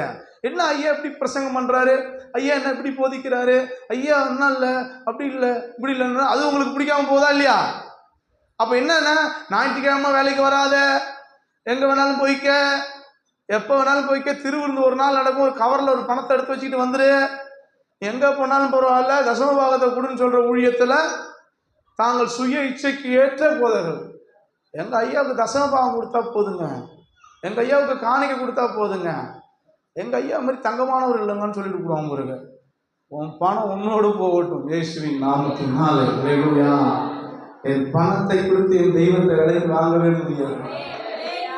பணத்தை வச்சு யாரையும் வஞ்சிக்க முடியாது. அதில் நான் ரொம்ப ரொம்ப ஸ்ட்ராங்காக இருப்பேன். ஏன்னா அதை எனக்கு ஆண்டவர் சொல்லி கொடுத்துருக்காரு. ஹல்லேலூயா. அப்ப இந்த உலகம் கடைசி கால சபைக்கு எங்க போதா? தன் சுய இச்சைக்கேற்ற போதர்கள். ஏங்க ஒருத்தவங்க சொன்னாங்க, அம்மா சொன்னாங்க, ஐயா இன்னும் எங்களை குத்து குத்து குத்து குத்துன்னு குத்துங்கயாங்கிறாங்க. சொன்னீங்களா இல்லையா? இன்னும் என்ன பண்ண, இன்னும் கடினமான பிரசங்கத்தை பண்ணுங்க, கேட்க நாங்க ரெடியா இருக்கிறோங்கிறாங்க. நான் கேட்கும்போது உண்மையா சொல்றியாம்மா? ஆமாங்க ஐயா, நீங்க சொல்ற ஒவ்வொரு வார்த்தையும் என் வாழ்க்கையில மாற்றத்தை உண்டு பண்ணி கொண்டே இருக்கிறேன். உனக்கு ஒரு வார்த்தை சொன்னா சுருன்னு கோவம் வருது, சுருன்னு வருது கோவம். அதுல இருந்து நீ பிரசங்கத்தை கேட்க மாட்டாது, எனக்கு தெரியும். ஒரு வார்த்தையை கடினப்படுத்தி பேசின பிறகு அன்னையிலேருந்து நீ பிரசங்கத்துக்கு உன் மைண்டு போகவே போகாது. கால் ஆட்டிக்கிட்டு எப்படா இருந்தாலும் முடிப்பான், எப்படா நம்ம போகலாம். எனக்கு தெரியும் பிரசங்கம் உள்ளே போகவே போகலை. ஏன்னா அது வெளில வர்றது எனக்கு தெரியும். ஏன்னா அனுப்புறது ஆவியானவர், அது உள்ளே போகிறதையும் எனக்கு காட்டுவார், திரும்பி ரிட்டர்ன் வர்றதையும் காட்டுவார். நான் பேசுறது சிலர் அப்படியே அப்சர்வ் ஆகிட்டே இருக்கு. இந்த ஃபான்சி இழுத்துக்கிச்சு பாருங்க தண்ணி, அது அப்புறம் இழுத்துக்கிட்டு இருக்கு. சிலர்கிட்ட போயிட்டு என்ன பண்ணுது, ரிட்டர்ன் வருது. இங்கே அனுப்புகிற வார்த்தை சிலர்கிட்ட என்ன பண்ணுது, என்கிட்டே திரும்பி வருது. ஓகே ரைட்டு வரட்டும் பரவாயில்லை. ஹல்லேலூயா, ஹல்லேலூயா, ஹல்லேலூயா. இந்த சர்ச்சில் நீங்கள் விசுவாசியாக இருக்கிறதுக்கு நீங்கள் கொடுத்து வச்சுருக்கணும். இந்த சபையில் நீங்கள் விசுவாசியாக இருக்கிறதுக்கு நீங்கள் கொடுத்து வச்சுருக்கணும். ஏதோ கண்டுபிடிச்சி ஏசப்பா எப்படியோ கொண்டு வந்துட்டாருன்ற நோக்கத்தோடு போங்க. நிஜமாக சொல்கிறேன், பொய்லாம் சொல்லவே இல்லை. இதுக்கு சாட்சி பரிசுத்த ஆவியானவர். ஹல்லேலூயா. அப்போ எந்த காரியம் என்ன போயிடுது, சுய இச்சைக்கு போதலை தெரிந்து கொண்டு என்னத்துக்கு செவி விளக்குறாங்களா, சத்தியத்துக்கு செவி விளக்கிப்பாங்களாம். சத்தியம் பேசுறாங்கல்ல, சத்தியத்துக்கு காதை கொடுக்காம என்ன கதைக்கு கட்டு கதைகளாம். என்ன கதை? வசனமே தெரியாதவன் கட்டு கதை தானே பேசுவான். வசனமே தெரியாது, பிரசங்கம் பண்ணி விட்டாச்சு, தத்தா புத்தாண்டுட்டு கட்டுக்கதையா. நான் அங்கே போனேன், எனக்கு அங்கே ஒரு சாட்சி கொடுத்தாரு, இங்கே ஒரு சாட்சி கொடுத்தாரு, இங்கே ஒரு என்ன சாட்சி ஒன்று கொடுத்தாரு. வசனத்தை பேசதான் பிரசங்கம். ஆமின்னு சொல்லுங்க பார்ப்போம். வசனமே தெரியாத என்ன பண்ணுவான், கட்டுக்கதைகளை பேசி பூசி மொழிவி பிரசங்கத்தை 1/2 மணி நேரம் கொண்டு போகணும்பா. சில சபையெல்லாம் நீங்கள் சொல்கிறீங்க, அங்கெல்லாம் 11 மணிக்கே சபை முடிஞ்சிருது ஐயா, எனக்கு தெரியல ஐயா எப்படி முடியுதுன்னு. அங்கெல்லாம் 12 மணிக்கெல்லாம் சர்ச்சு விட்டு போயிடுறாங்க ஐயா. எனக்கு நான் யோசிக்கிறேன், எப்படி அவ்வளோ சீக்கிரம் முடிக்கிறாங்களா தெரில எனக்கு. நான் முடிந்த அளவுக்கு உங்கள்கிட்ட ஒரு 45 நிமிஷமாவது என்ன பண்ணணும், கர்த்தருடைய வசனத்தை பேசணும். 45 நிமிஷமாவது கர்த்தருடைய வசனத்தை உங்கள்கிட்ட நான் பேசணும். நான் இது வரைக்கும் பேசியிருக்கிறத பார்த்தா உங்களுக்கு ஏதாவது சின்ன ஒரு பிசில் தட்டியிருக்கா? அல்லேலூயா. நான் பேச பேச என்ன பண்ணுது, இன்னும் என்னெல்லாம் பேசலாங்கிறது, என்னெல்லாம் பேசுவார் அடுத்தது போயிட்டு இருக்கு. அப்படிதான் போயிட்டு இருக்கு. முடிக்கணும்னு நினைக்கிறீங்களா? முடிக்க நினைக்க முடியாது. ஏன்னா பேசுறது யாரு? ஆவியானவர். அல்லேலூயா. பேசுறது ஆவியானவர்ங்கிறதுனால போர் அடிக்கவே அடிக்காது, எனக்கு தெரியும். அல்லேலூயா. ஏன்னா கர்த்தர் என்று சொல்லுவார், இன்னைக்கு நீ இதை பேசி அவனை மாற்றியும் இதன்னு. அப்போ ஆண்டவர் சமூகத்தில் அவங்க எதுக்கு போகிறாங்களாம், கட்டு கதைகளுக்கு சாய்ந்து போகும் காலம். அதுக்கிட்ட சொல்றாரு, நீயோ நல்ல புரிஞ்சு, நீயோ எல்லாவற்றிலும் மன தெளிவுள்ளவனா இருந்து தீங்கு அனுபவி சுவிசேஷத்தோட வேலையை செய். நீ என்னவா இருக்கணுமா, மன தெளிவுள்ளவனா இருக்கணுமா. என்னவா, அல்லேலூயா. இப்ப மனசை தான் என்ன பண்ண தெளிவுபடுத்திக்கணும். நீங்க எது நல்லது, எது கெட்டது, எது சரியில்லை எல்லாம் நீங்க கண்டறியக்கூடிய விசுவாசிகளை மாறணும். அல்லேலூயா. நீங்க ஓரளவுக்கு வளர்ந்த விசுவாசி தானே இல்லையா? இல்லையா? வளரலையா நீங்க இன்னும்? நான் உங்களை வளர்ந்த விசுவாசின்னு பேசிக்கிட்டு இருக்கிறேன். நீங்க வளரணும், நீங்க வளரணும். ஆமீன் சொல்லுங்க பார்ப்போம். நீங்க ஓரளவுக்கு வளரணும். அப்ப வசனத்தின் ரீதியாய் மக்கள் புடமிடப்பட வேண்டும். வசனத்தின் ரீதியாய் மக்கள் புடமிடப்படும். அதனாலதான் கர்த்தர் ஆபிரகாமுக்கு, ஆபிரகாமின் பிள்ளை ஈசாக்குக்கு சொல்லுவார். வாசிச்சு பாருங்க, ஆதியாகமம் 26 2, 3, 4 வாசிங்க. கர்த்தர் அவனுக்கு தரிசனமாகி, நீ எகிப்துக்கு போகாமல்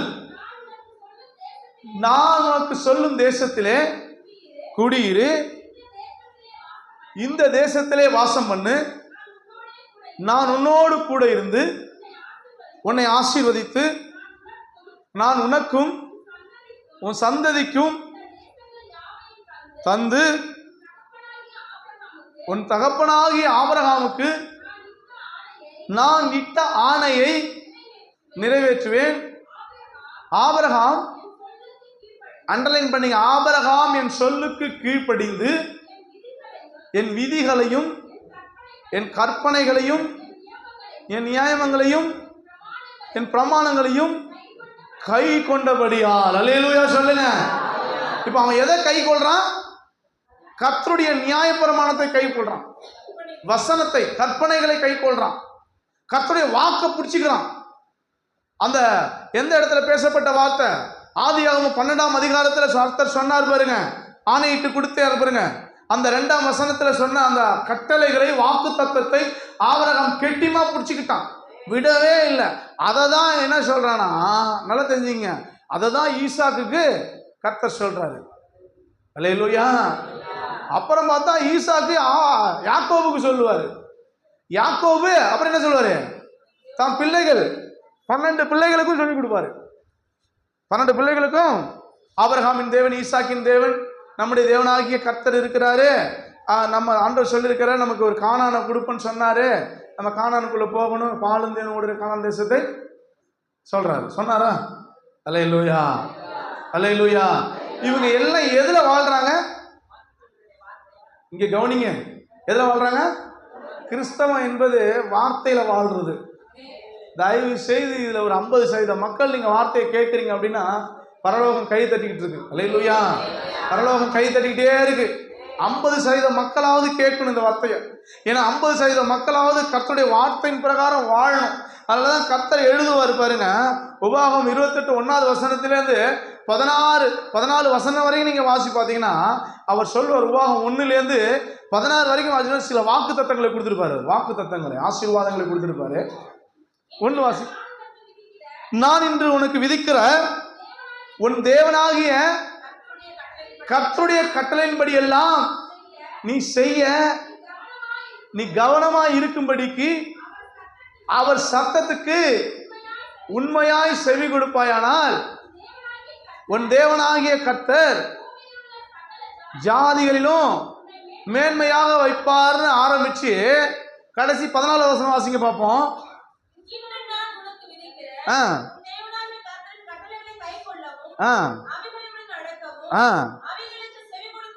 வந்தால் கர்த்தர் உன்னை வாளாக்காமல் தலையாக்கி கீழாகாமல் மேலாகுவான்னு சொல்லிட்டாரு. 14 வசனம் வரைக்கும் பார்த்தீங்கன்னா வீட்டில் வாசி பாருங்க.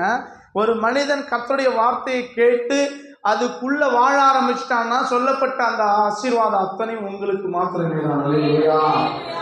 அப்ப எதுல நம்ம வாழணும்? நாம மாற வேண்டும் என்றால் முதல்ல கிறிஸ்துவை பார்க்கணும், கிறிஸ்து உச்சரித்த வார்த்தைகளை பார்க்கணும். யாரை பார்க்கணியா? நீ பக்கத்து சர்ச்சைக்கு விசுவாசியை பார்க்காத. அவன் வெத்தலை பார்க்க போடுவான், அவன் தம் அடிப்பான், அவன் தண்ணி அடிப்பான், அவன் புயலை போடுவான், ஆன்சு போடுவான். அவனை பார்த்துட்டு 10 வருஷமா நீ போயிட்டு இருக்கிற, நீ ஏன் ஆன்சு போடுறியா அப்படின்னா, அதெல்லாம் ஐயாவுக்கு தெரியாம நான் பல்ல விளக்கிட்டு வந்துருவேன்னுவான். அதெல்லாம் ஐயாவுக்கு தெரியாம நான் வந்து என்ன பண்ணுவேன், திருவிருந்து எடுக்கலாமா? அதெல்லாம் அதுக்கு முதல் நாள் என்ன பண்ணிடணும், நல்லா பல்லெல்லாம் விளக்கிட்டு பாஸ்டிங் போட்டு திருவிருந்து எடுத்துக்கலாம். அல்லேலூயா. யாரை பார்க்குற? மனுஷனை பார்க்குற, மனுஷனை பார்க்குற. அவன் விசுவாசி, அந்த பாஸ்டர் இந்த பாஸ்டர்லாம் பார்த்து வாழக்கூடாதீங்க. ஏசப்பாவை பார்த்து வாழுங்க. ஏசப்பா சொன்ன வசனத்தை பார்த்து வாழுங்க. இன்னைக்கு நிறைய கெட்டு போகிறதுக்கு காரணமே சபை மனுஷனை பார்க்க ஆரம்பிச்சுது, மற்ற விசுவாசியை பார்க்க ஆரம்பிச்சுது. எவன் சர்ச்சைக்கு வரான் வரல, நீ கிளம்பி வந்துக்கினே இரு, அதுதான் உன் வாழ்க்கை. எவன் ஜெபிக்கிறான் ஜெபிக்கல, நீ ஜெபம் பண்ணு. அவன் ஜெபிக்கலங்கிறதுக்காக நீ ஜெபிக்காக இருக்காத. உனக்கும் கர்த்தருக்குள்ளதான நெருக்கத்தை அதிகப்படுத்திக்கிட்டே இரு. நான் சர்ச்சைக்கு போனால் அங்கே சர்ச்சில் உள்ள அந்த அக்கா என்கிட்ட பேசியே மாட்டுது, அதனால நான் சர்ச்சைக்கு வர மாட்டேன். இதெல்லாம் விசுவாசியா? விஷ ஊசி. இதெல்லாம் விஷ ஊசியெல்லாம் தூக்கி எறியணும் இயேசுவின் நாமத்தினால. ஏன் நான் சர்ச்சைக்கு வரல? அந்த அண்ணன் வந்தால் நான் எப்படி சர்ச்சைக்கு வருவேன்? நீ சர்ச்சைங்கிறதே புனிதமான இடம் தானே. சர்ச்சுக்குள்ளே வந்தோடனே கசப்பு உனக்கு இருக்கலாமா? சர்ச்சுக்குள்ளே வந்தோடனே உனக்கு இருமாப்பு இருக்கலாமா? சர்ச்சுக்குள்ளே வந்து பெருமை இருக்கலாமா? சர்ச்சுக்குள்ளே வந்து அது இதுன்னு இருக்கலாமா? சர்ச்சுக்குள்ளே நீ தென்னவட்டா இருக்கலாமா? சர்ச்சுக்குள்ளே நீ வேற மாதிரி போகலாமா? போகக்கூடாது. ஏன்னா இது என்ன இடம்? நீ வெளியே இருக்கும்போது எப்படி இருந்தியோ இல்லையோ, உள்ள வந்த பிறகு பரிசுத்த ஆவியோட நிரப்புதல் உன்னை ஆளுகை செய்ய ஆரம்பிச்சிருச்சு. அவனுடைய தன்மை உனக்குள்ள வர ஆரம்பிச்சிருச்சு. அப்ப என்ன பண்ணுது? அக்கா பிரசங்கத்தை கேட்ட உடனே உன்னை மன்னிக்கணும்னு தோணுதுக்கா எனக்கு. அல்லேலூயா. அருளையா பொண்ணு ஒன்று இருக்கு, அருணா. அந்த பொண்ணு கல்யாணம் பண்ணிட்டு போயிடுச்சு. என் ஒய்ஃபை பார்த்து, அக்கா அவங்கள்ட்ட நான் மன்னிப்பு கேட்கணும், திருவிருந்து எடுக்க வருது, அக்கா அவங்கள்ட்ட நான் மன்னிப்பு கேட்கணுக்கா அப்படின்னுச்சு. ஏம்மா? இல்லைக்கா திருவிருந்து நான் எடுக்க மாட்டேங்க்கா, மன்னிப்பு கேட்கணும். ஏம்மா அப்படின்னு என் ஒய்ஃபு கேட்டேன். இல்லை நீங்கள் உங்களை பார்த்து நீங்கள் அழகா அதானே, இல்லை நீங்கள் பொறாமப்பட்டவங்களை பார்த்து அப்படின்னுச்சான். பாருங்க, ஆவியானவர் மாற்றிட்டு இருக்காரு பாருங்க அந்த பிள்ளைய.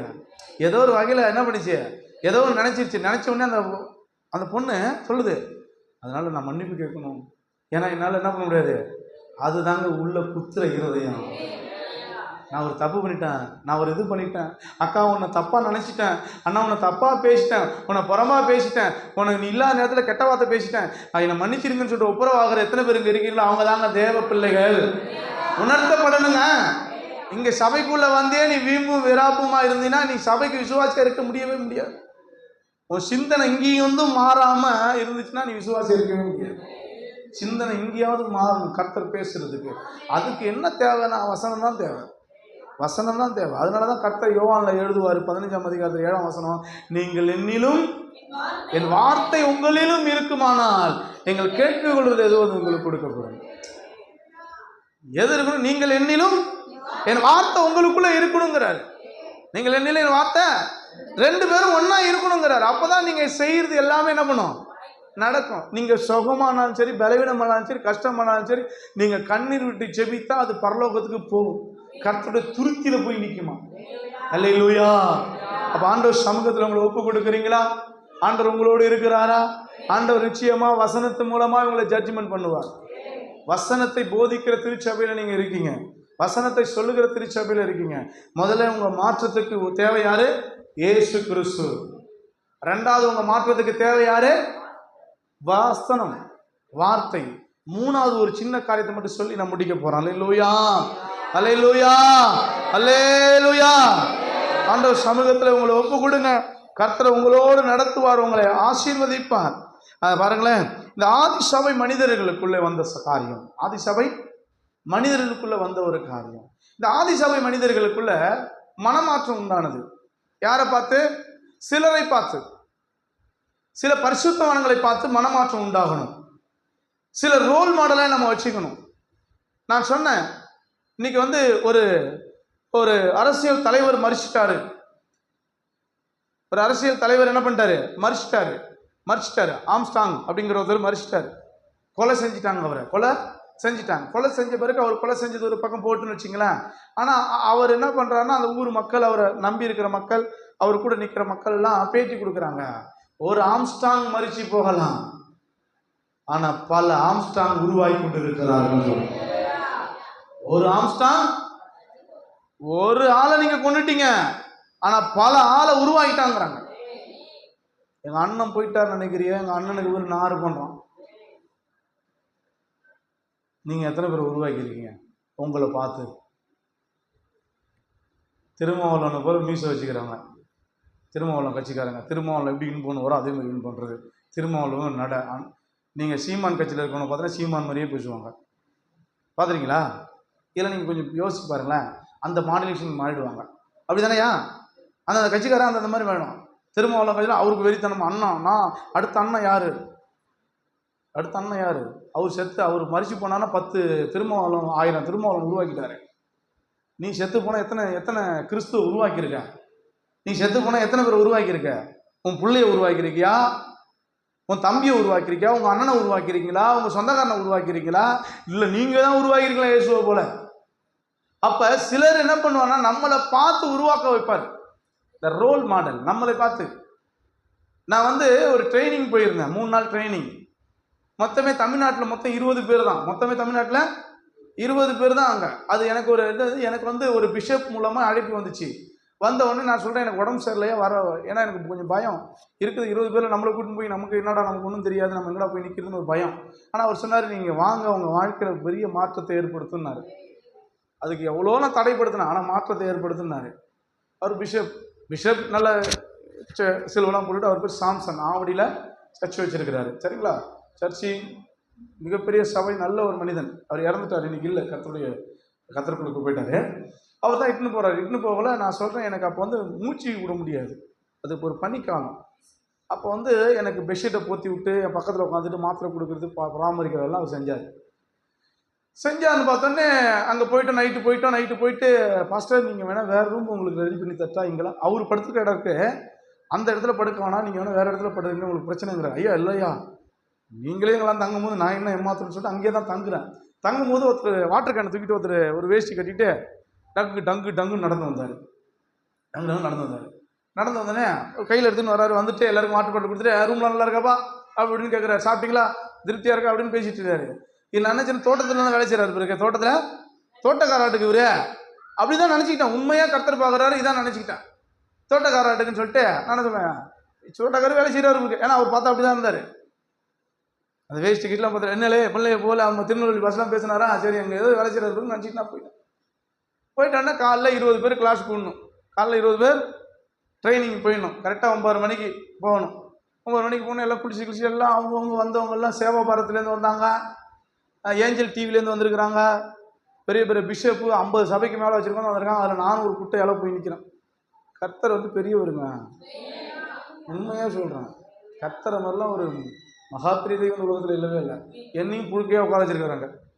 பயந்துக்கிட்டு எனக்கு வேற நடுக்கலாம் வருது. ஐயோன்னு நம்மளை தான் கேள்விகள் கேட்டுருவாங்களோ நம்மளை. சில நேரத்தில் நீங்கள் பயப்பில்ல, அதை போல் நாங்கள் பயந்து தான் உட்காந்துருப்போம். நம்மளை தான் கேள்விகள் கேட்டுருவாங்கன்ற பயம் வந்துனே இருக்குது. இப்போ ஒருத்தர் வராரு, இன் பண்ணிக்கிட்டு அப்படியே தொப்பையெல்லாம் வச்சுன்னு வராரு. பார்த்த உடனே என்னடா இவர் வராரு, யாரா இவர், நேற்று பார்த்தா வேஸ்டி கட்டிட்டு அப்படி இருந்தாரு, நீங்கள் இன் பண்ணிலாம் வராரு.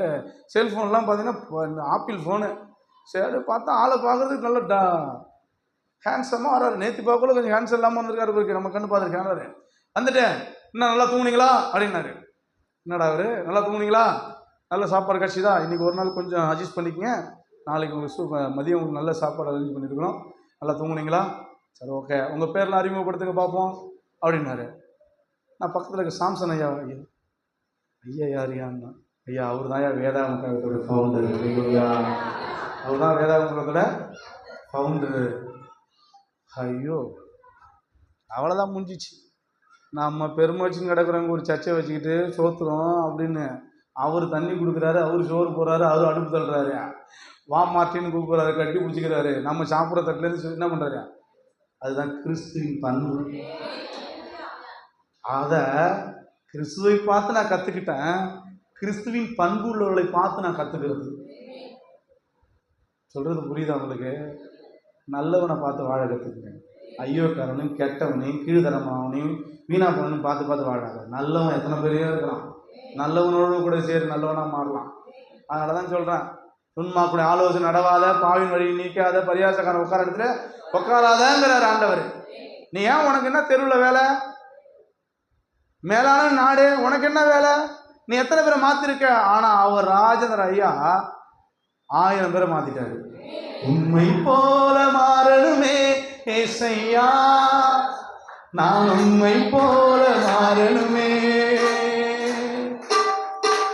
உண்மை போல மாற்றிடுமே ஏசையா, என்னை உண்மை போல மாற்றிடுமே. சொல்லுங்க என்னை உண்மை போல மாற்றிடுமே, என்னை உண்மை போல மாற்றிடுமே.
கொண்டு கர்த்தர் நம்மை போல மாத்துவாராம். அதனாலதான் ஆதி சபையில என்ன இருந்துச்சுன்னா, உபதேசம் இருந்துச்சான், அந்யோன்யம் இருந்துச்சான், அப்பம் விடுதல் இருந்துச்சான், ஜபம் இருந்துச்சான். சபைக்குள்ள என்ன இருந்துச்சு? இப்ப ஆதி சபையில உபதேசம் இருந்துச்சு, அந்யோன்யம் இருந்துச்சு, அப்பம் விடுதல் இருந்துச்சு, என்ன இருந்துச்சு? ஜபம் இருந்துச்சு. இப்படி ஒரு சபை இருந்துச்சுன்னா இந்த சபையை பார்த்து சில சபைகள் மாறும். அங்க அடுத்து சொல்றது, அவர்கள் என்ன பண்ணாங்களாம்? விசுவாசிகள் எல்லாரும் ஒருமித்து ஒருமனப்பட்டவர்களாய் தேவ ஆலயத்தில் அனுதினமும் தரித்திருந்து வீடுகள் தோறும் அப்பம் விட்டு மகிழ்ச்சியோடும் கபடமில்லாத இருதயத்தோடும். இங்க யோசிச்சு பாருங்க, சபைக்குள்ள என்ன இருக்கு? கபடமில்லாத இருதயம், மகிழ்ச்சி, தேவனை துதிக்கிறாங்க, ஜனங்கள் எல்லாருக்கும் தயவு வந்துச்சு. நம்ம சபையை பார்த்து யாராவது நம்ம இந்த ஊர்ல சபை வந்ததுக்கு நல்லதுன்னு யார் சொல்லுவா? இந்த பழைய சபை ஆரம்பிச்சிலேருந்து வந்தான் பாருங்க, என்ன ஊர்ல இருந்தா வந்தானே தெரில, வந்து இவன் பண்ணிட்டு அட்டூழியம் தாங்க முடியலன்னு தான் சொல்லிட்டு இருக்காங்க. யாராவது சபை வந்தது நல்லது சொல்லியிருக்காங்களா? ஆனால் ஆதி சபை வந்தது நல்லதான். அவன் சொல்றான், இந்த பாஸ்ட் வந்தாரு, ஒரு 100 பேர் குடிகாரனை மாத்திட்டாரு. அல்லேலூயா. இந்த பாஸ்ட் வந்தாரு, நான் 100 குடிகாரனை மாத்திட்டாரு அப்படின்னா ரைட்டா இல்லைங்களா? என்ன ராமையா, 4 குடிகாரனை மாத்திட்டாரு, சாட்சி கொடுப்பாரு. ராமையா மாதிரி குடியை விட்டவர் யாருமே இல்லைன்னு சொல்லுவாங்க. முன்னாடி மாதிரிலாம் அவர் புகையில இழுக்கிறதே இல்லைங்க, சுருட்டு குடிக்கிறதே இல்லைங்க. ஆனா சொன்ன வாய் சொல்லுது, ஐயா முன்னாடி மாதிரி இல்லை, இப்போ ஒரு பீட்டி அப்பப்போ இழுத்துறாருங்கிறாங்க.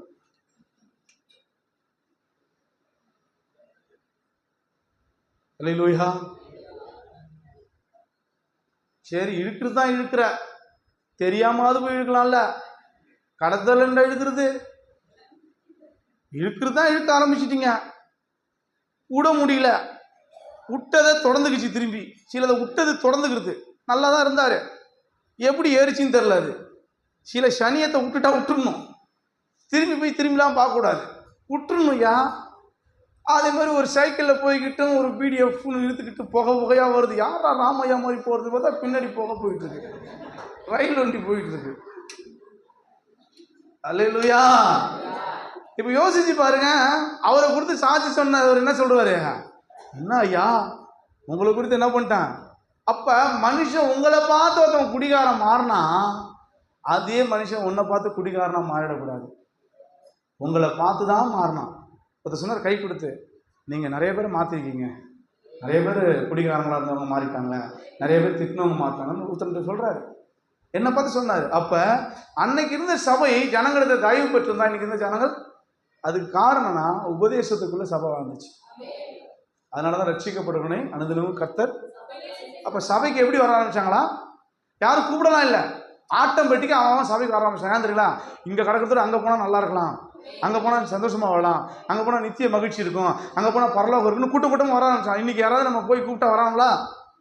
போடா உங்களையும் பத்தியும் தெரியும், உங்க சபை பாஸ்டரை பத்தியும் தெரியும் போறான். போடா உங்களை பத்தியும் தெரியும், உன்னை நடத்தினான ஒரு பாஸ்ட் வெள்ளை சட்டை போட்டுட்டு போறான் பாரு, அவனை பத்தி எனக்கு தெரியும், எல்லாம் பிராடு போயிடுவோம், மொத்தமா வச்சுட்டான். அல்லேலூயா.